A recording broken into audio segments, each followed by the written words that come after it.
Hello internets, it's time for another Wednesday's serial. This time, Spider Dude like comics. First up we have the Scarlet Spider. All of the power, none of the responsibility. And yes, this one issue is on their more expensive end, then they get cheaper, so if you're looking for stuff to check out, yeah.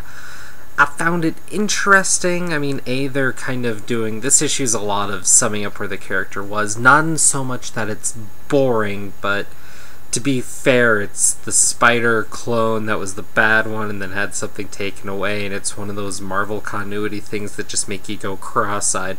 So they kind of sum it up and skim over some parts, which is fair. They ditched the hoodie. I don't know what I think of the design yet. It's really only in the cover, and then they hint to it, and hopefully it'll come out later, because that's what you do now. You don't just start with the superhero. But there's also some other stuff in there, and this Kane, not to be called Kane later maybe, I don't know, is in Houston, not New York, and that alone is an interesting enough aspect. Any Marvel character that's going to take place really outside of New York that is kind of a street level character, that's something in and of itself.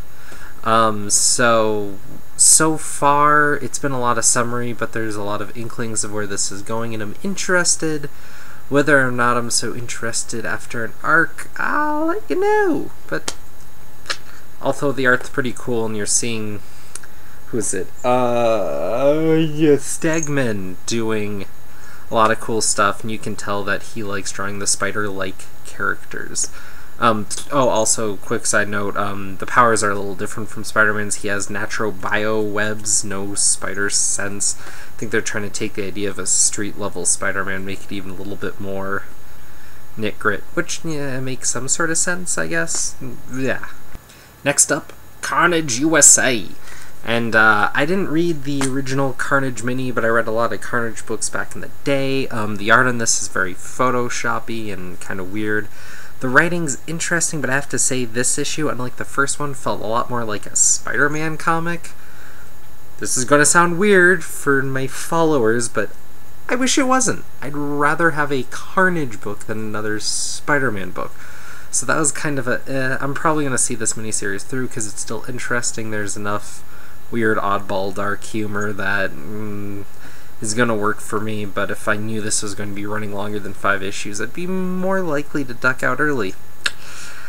There you go. If you're a big fan of Zeb Wells and the way he writes, because he has a mode, especially for this stuff, and if you like that, this is your deal. If not, so you're probably picking it up already if you're into it, I guess. There you go. And then the amazing Daredevil Man. Not so much. Amazing Spider-Man 677, but it really actually took a lot on Daredevil, and as much as, I mean, this was a Spider-Man comic, but it's written by the current Daredevil guy, Mark Waid.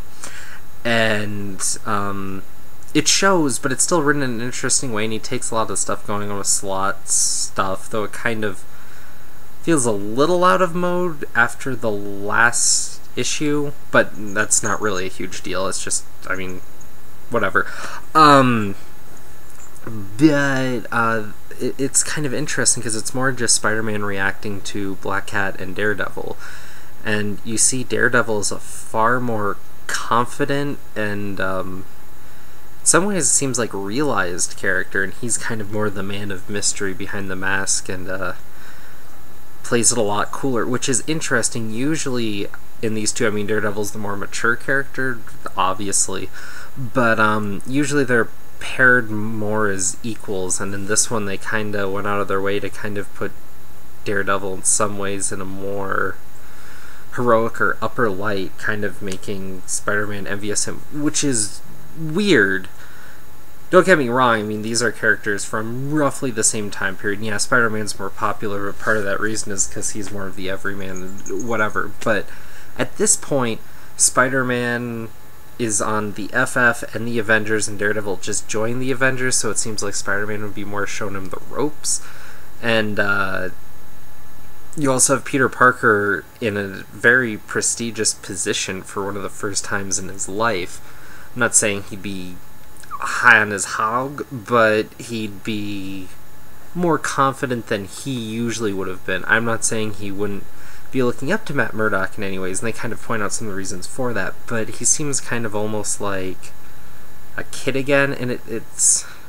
I just think it's a weird time to play that dynamic, especially given the dynamic that's happened between these characters, which is very much like him and the Human Torch in some ways.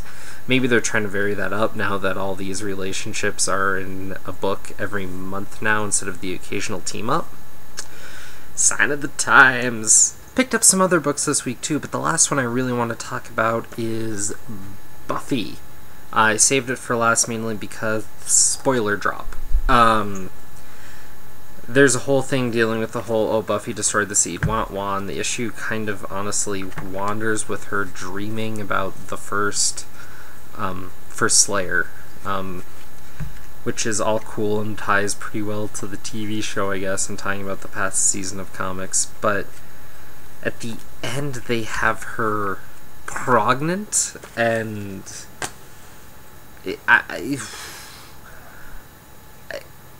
Buffy's a character that they've treated very well from like a feminist reading point of view, sans a couple things here and there.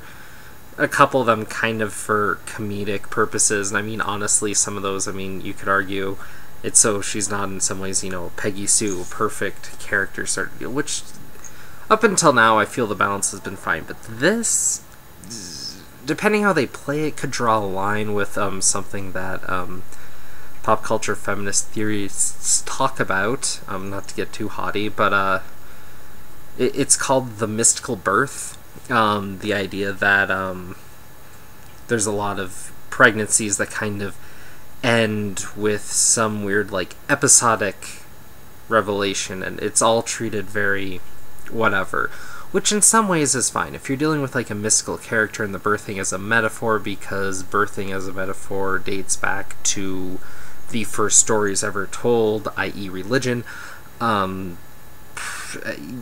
Yeah, that's one thing, but when you take a character that people are supposed to relate to, then you take pregnancy and you treat it light, it's not a good move usually. I can't really think of an ever for the exception. I'm sure it's out there. If you can think of one, let me know. But if this is handled really poorly, I'm probably going to be done with Buffy comics, because that, I mean, normally it's something that I might let slide if it's a side character or something, or someone's run on a comic, that might be one thing, but this is Buffy. I mean, if you can't look to a good, solid feminist character in Buffy, what's the point of reading the damn thing? I don't know. So, yeah. So that's it for the stuff from the stack this week. Any comments, questions, death threats, slap them below. Let's keep the comic thing rolling, and I will see you hopefully soon with another comic review.